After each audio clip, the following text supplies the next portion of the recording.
Noise-canceling headphones are one of those things that you don't really know you needed until you tried them.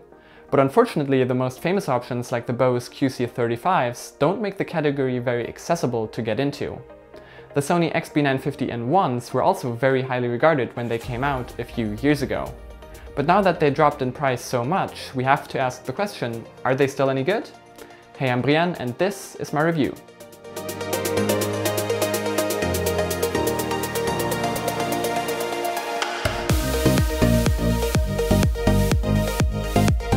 I picked up the XB950N1s on Prime Day for around $100, but if you really search for deals or maybe even refurbished options, you should still be able to scoop these up for even lower than that. That's a significant difference to $300 plus options like the QC35s I mentioned before, or even Sony's own 1000X Mark II. But can these really hold up? Judging by pure specs, sure, but as you know, especially with headphones, that's not really the whole story. Let's back up a bit though. These are over-ear headphones, so no cushioning sits right on your ears, and I feel like that's important because even the pressure from the best on-ear headphones will be something you notice eventually. The earpads are still very thick and soft memory foam though, and so is the headband. I wore these for 7 hours straight while sleeping on a plane and I had no issues with comfort.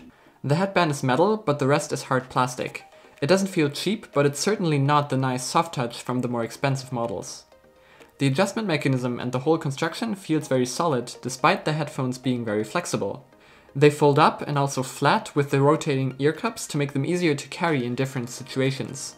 I find this pretty handy. They do come with a carrying pouch, as well as a micro USB and audio cable. Every ear cup has a microphone for the noise cancelling feature, and the sides are labeled so you don't confuse the orientation. On the right you find a media control slider and a volume rocker. More interesting is the left side, which houses the power button as well as buttons to toggle the noise cancelling and bass boost on and off. There's also a micro USB port for charging, I wish it was USB-C, an analog input and an NFC tag. So if you have an NFC capable phone, you just have to tap it to the right ear cup to make initial pairing easier. A nice feature, but really only something you use once. Now to the main feature that makes these special in the first place. Active noise cancelling. And I think that needs a bit of explanation for those who haven't tried it before. It monitors your environment with the microphones to cancel out any background noise.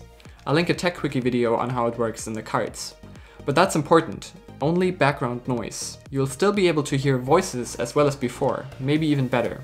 So on a plane it does a very good job at silencing the engine noise, which is why so many people on planes use noise cancelling and why I even slept with these headphones, but you'll still be able to hear the flight attendant talking to you. This is also because these don't isolate particularly well on their own when noise cancelling isn't working.